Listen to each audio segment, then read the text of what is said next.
Facebook ke badaan animation godhu nargu TikTok ke animation godhamu nargu video ke bakka hedduuttan argaa tarii kun Facebook ni ke hin guddanne ta'uu danda'a namoonni si beekan jiraachuu danda'an waan ta'eef sagalee irratti fakkeessitee itti namuma kana jechuun akka namni si beeku taasifte sagalee Haacaaluu Hundeessaa keessaa sagalee isa kam? Ay lakki Itoophiyaa jechuun sirbishee way malaanashaaloo way malaamale ragannishee iskittaa male afaan ishee afaan Amaaraa male Amaariffaa male yoo ta'e egaa isa waan ta'u natti hin fakkaatu wani gamanumaan ototti yaadanii wayyaa isa jedhu sana. Okay, sanani angate media kana irratti sagaleen kee olii gadi oofamee jechuudha. Okay, yoon sagalee as keessa nan ilaala, yoon ilaalee dhabee qoy afaan hojjetaa xiqqoo naabsi. Daa'imni hoggaa kudhanii snaayiparii dhammataan irratti qorame. Kana Haacaaluu bicha fakkeessu bicha otoo hin ta'in.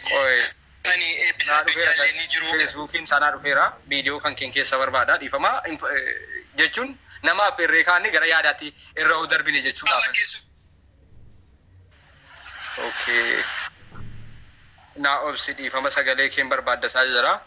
Namni illee asiin namoonni 400 naannoo 500 sixxan kuni TikTokii isaan beekne ta'e bara booda waa fayyaduu danda'a. Har'a rabsamullee gurguddachuu danda'a waan ta'eef utuun gara fakkeessaaf sagalee isaatti hin darbini ani viidiyoo isaa banuuf ani barbaadaa jira.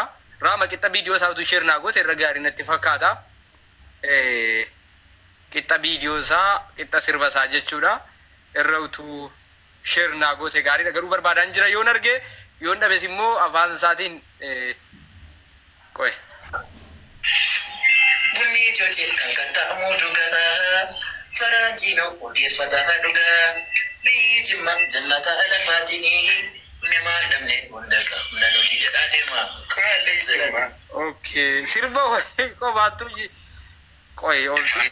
Family kiyya baay'een isin jaalladan namni family kiyya baay'een isin jaalladan family kiyya baay'een isin mirga namaa eeguuf akka mirga namaa eegsisu warana kunis jedhaan baratti mirga namaatti taakkoo tokkoon bu'uu mirga gosa taakkoo tokko dabarsee namaan laatu akka baalagee faana walii galan isaan beeka waan ta'e waan isheen narraan geessisin jiru narraan geessis immoo gaafa isheen taakkoo tokko illee badeema waan ta'eef. Kallatuma gara yaadaatti darbina sagalee keetti booda dandeebi asii afaaniin namni illee akka TikTokii kan kee namoonni 500 ol jala jiranii tarii namoonni kun TikTokii hin beekanu ta'uu danda'a si beeku garuu irra caalaan si beeku jedhee amana. Egaa arrabni namaa fuulduratti ture ibsaa fakkii isa jettedha.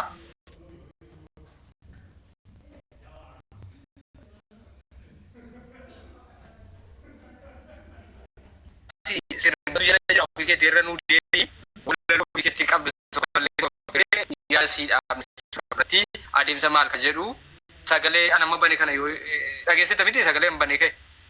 Eeyyee dhagayeera sirriitti. Yaa ofii keetti sagalicha irra deebii sana booda dandeettii kan kee gara dandeettii keetiitti deebii waan ta'eef maaliif kana siin jedhee namoonni Haacaaluu fakkeessan 100 oltu jiran irra caalaa garuu kan fafame garuu sagaleen kan fakkaatan gaasitti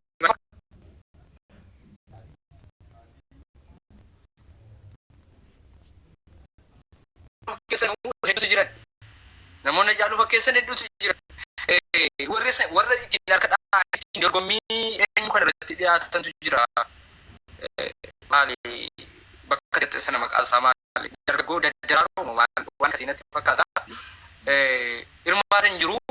Garuu ati darrafamte sagaleen ma fakkaataan darrafamte waan ati darrafamte kana sirriitti hin beeku amma kunoo sagalee isa kana jalqabuma akkasii sirriitti nuufuufi namoonni naannoo 660 kun immoo fooloo nu godhaati TikTok isaatiin baradhaa isin jedha share copy link tap screen gochuun dagatinaati itti fufi adina. Anjaarsa jalattan guddadhe waan ta'eef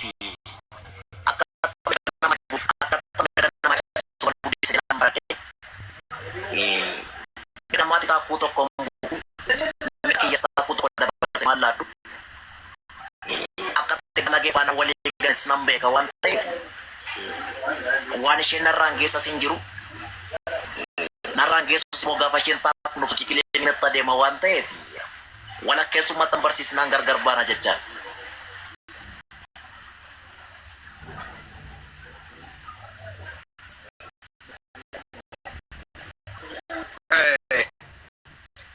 Dhugaa sagalee fakkeenya qabda dandeettii natti dhuunfaatti qabdu sirbatti dhuunfaatti qopheeffatte yoo kan wanti jira wanta ta'e akka dhuunfaa keetti immoo dandeettii natti dhuunfaatti qabdu jira. Kitaaba kuusaa walaloo kitaaba kuusaa walaloo qolee qola qabu kan jedhu fuuldura kanatti as magaalaa Finfinnee Iskaalaayiit Hoteelitti nan eebbisiisa jedhee yaadaan jira fuuldura kanatti jecha yoo rabbi ammas immoo dabalate sirba albamii maal jette kitaaba qolee qola qabu kan jedhu ayyee fuuldura kanatti yoo rabbi jedhe kitaaba qolee qola qabu kan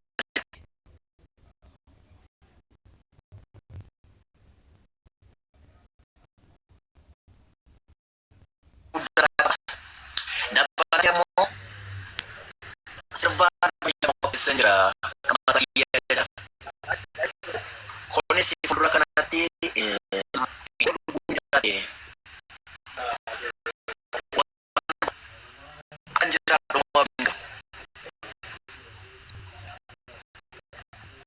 kitaaba qolee qabu kana qaata barreessuu galtee agam tureera. Rama jirta. Waggaa lama murii dargan barreesse. Waggaa lama xumuruun kee xumurtee amma xumurameera barreessuu galtee waggaa lama. Eeyyee qo'isistan fida. Hayyee fidi. Ijoollee taappi godha raama taappi godha raama. Jechuun ammaa fi akka kanatti dookimanti ta'ee jira.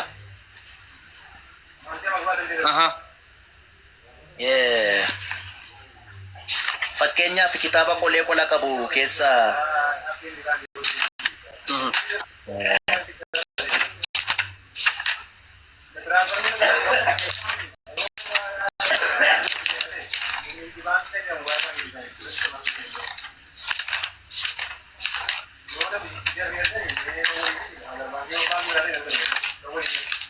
ijoollee taappi godha gaa'e.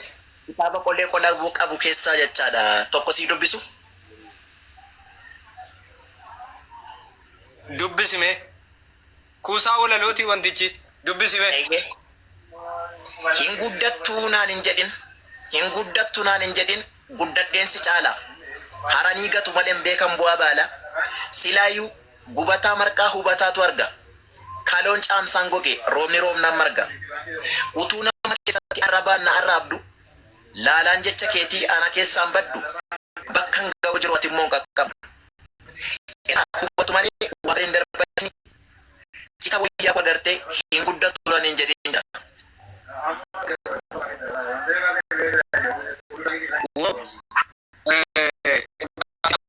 Iskaalaayiit Hoteelitti eebbifamuu deema jette miti waaqayyo si milkeessuu rabbi si milkeessu eebbisiisuuf deemtaa guyyaan eebbaa qabameera.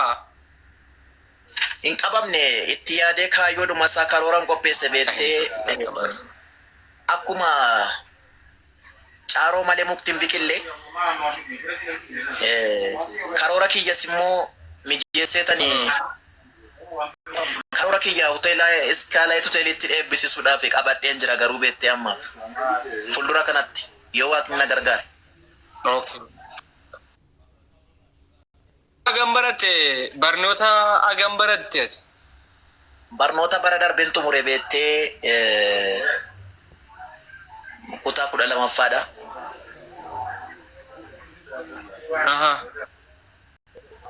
Kutaa 12ffaa xumureetanii dhimmaaf immoo aartiin kun xiqqoo natti jabaannaan gara wallee kanatti dhufe maaliif seete aartiitu kanatti Hacaaluu Hundeessaatu dhiibbaa narraan ka'e. Haceetu dhiibbaa narraan ka'e. Hacaaluu dhiibbaa guddaa narraan ka'e. Dhiibbaa jaalala isaa halkan kana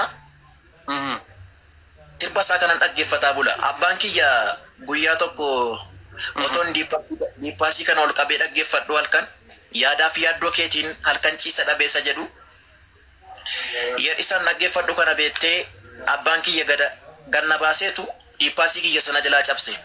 Abbaan kiyya nama amantaati. Ani immoo maaliif waan ani isa jaallee jedhee fi baay'ee yeroo bicummaa kiyya tokko immoo beettee waggaa 14 dura horii eegna beettee horii sana gaafa eegnu ijoolleen horii na deebisachuu jettee sababiin sirbaa caaluu jaalladhu beettee horii yeroo 100 deebisaaf horii jechaadha. Loon beetta miti baadiyyaatti waan guddadhee fi taraa yeroo ani deebisaaf maaliif sirbaa caaluu waan jaalladhuuf jechaadha. Sirbaa caaluu bananii natti kennanii horii kana guyyaa guutuu kan namaan eegaa fi oola waan jaalladhuuf jechaadha. Sana booda immoo otoo caaluun hin du'ini Finfinnee dhufuu yaaleen ture. An Amboo jiran see beettee Amboodhuma dhaquu yaaleen ture. Goromsa tokko hin qaba beettee kan haati kiyya naa kennite. Ishee gurguradhee anaa biratti baduu jedhu maalan qopheessiseeti. Sirba agaltitti jedhu sirba Jimma. Gubaa jaalala kee eenyumannaa beekee miidhaa jaalala kee eenyumannaa argee kan safuun guddattee aadaasis kabaja jirti ijoolleen Jimma kanumaaf anfaarse agaltitti tiyya kan jedhu sirba Jimma otoo aceeriin du'iin qopheesse anaasa biratti baduu jedhu aceen du'e gaafa sana gaabee miirri addaas natti dhagaamee yaa haati kiyyas na faana boossee jireenyi illee natti toluu diddee sodaanis na keessaa badee sana booda gara mana barnootaa deemees immoo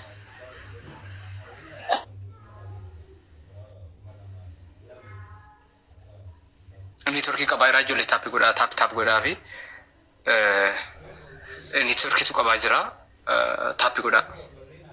Kan koo jira miti raama jira miti itti jirta miti kan keessi dhiibaa jira si rakkisaa jira yoo namaaf dhiitee jiraatte cufi waayifaa. Cufeera ammoo. Okay, yaada kee itti fufi Hacaaluun du'e booda maaltu ta'e sodaanna keessaa dhumee waan jettu kaastee turte. Sodaanna keessaa dhume mana barnootaa sadarkaa lammaffaa firii gamtaa kan jedhamu mana barumsaa geeraan deeme kutaa 9ffaa jechaadha. Kutaa 9ffaa sana keessatti barnoota illee dhiisee kan sirba beektaan fuuldura kanatti baay'inaan Amaaratu jaal baay'atu beettee mana barnootaa keessa ture sana keessa Amaara baay'atti. Ijoollee Amaaraa kanaan guyyaa guyyaan wal lolaan jechaadha. Ka'eetan sirba otuman jedhu sirba qabsoo sirbitaa kan ijoollee siyaasaati immoo ijoollee Amaaraan akkamitti wal loluu dandeesse? Sirba Hacaaluun sirbaan inumaan tiksee kan jedhu sana jabbiloota kooyya jabbiloota odaa kan nama nyaatu nu keessa jira kan jedhu. Guyyaa tokko anaa sirbuu sana Hacaaluu arrabsinaan gurbaan tokkoyyuu booskii kana keessa kaatan dhiiksi mucaa sana jechaadha. Maaliif humna qabaadhee osoo hin ta'in humna qabaa xiqqoo jechaadha. Yeroo sana amma kanaas hin guddanne yaa mucaa guddaa tokko dhaheen ture. Acee tuqamuu waan hin jaallanneef. Sana booda Hacaaluudhaan waa jennaan dhaate. Sirba isaa waan sirbuuf waa'ee hacee kana dhiisaa boonaan jedhe. Sila Hacaaluu ta'uu minaan jedhe. Ana maarifa kanas akka ammaa kana xiqqoo hin beeku. Sana booda achumaan barsiisaa Mangistuu Hacaaluu kan jedhamu nama Ambooti. Directorii mana barumsaa sun akka inni maayikiidhaaf diippaasii naa bitu godhe. Kana booda mini miidiyaa sana san hundeessee maqaa kiyyaan hundeeffamee waggaa 4 achi keessatti jechaadha sirbaa tureetan. Sana booda gara aadaaf turizimiitti darbe. Aadaaf turizimiin immoo dorgommii akkan deemu na goote beettee dadaroo kana. Dadaroo deemee yeroo jedhu achittis darbee garuu yeroon darbu sana beektee marsaa lammaffaa Adaamaa deemnee gaafa jennootu man dandeetti xiqqoo qabu ka beektee akkan hin darbine gaafa na godhanu jecha tokkoon jedheeni. Intinaadhuma sana irratti kanuma irratti maalan jedhe seete garuu fuuldura kanatti albamiidhaan dhufuun kiyyan oolu eebba albamii keenya irratti immoo albamii kiyya irratti kottaan jedheen beektaa jira sana akkas jedheen hin gale. Baay'inaan intinaan sun iyyuu hin darbine inni sirbe sun Adaamaatti jechaadha hin darbine kallattii dhumaanu maaliif albamii kiyyaan hin dhufa waanan jedheef tarii jira yeellaa isaa laata jedhanii dabarsine akkasitti. Okay. Adeemsa beekaatuma sagalee qabduugaa namni keessa waa balleessa jechuudha. Akkasi. Aha. Mee waatti si deebisaa niitworkiin kan kee akkan isin kukkunnee fi waayifaa namarraa hidhatte namni sirraa hidhate yoo jiraate mallee cufi sirba caaluu sirbati jaallattu sirba kamirraa nu jechuu dandeessaa? Akkuma caaluu sanatti jechuudha kan jaallattu keessaa akkasitti tolu sirba isaa. Niitworkii xiqqoo nu sirreessi. Sirreesseera amma sirraa jira miti. Itti fuf. Dhugaan si daddarbachuu yaada si kukkutuu yaada garuu itti fufi. Aye dhugaan kee dhugaadha. Mul'atee ifa jira haqa kee hin haalu beeka si miidheera si dhabee jiraachuun hedduu na miidhullee dhiifama naan godhin ani yoomuu si hin tolle. Dhiifama naan godhin ani yoomuu si hin tolle. Ani reefuu naa galee ani daansi dhabee qaruutu ani an boqannaan na bee badi koo yaadacha obseeto badi koo fadabbeen sila buuta ullee dhiifama naan godhin ani yoomuu si hin tolle. Dhiifama naan godhin ani yoomuu si hin tolle. Eda midhanii deemurra midhamooto caala sila onnee dhugaan miite harka rabbiitti haala. An wantan sittimu wantan sin dhoksine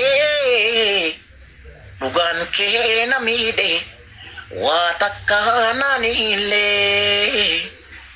An wantan sittimu wantan sin dhoksine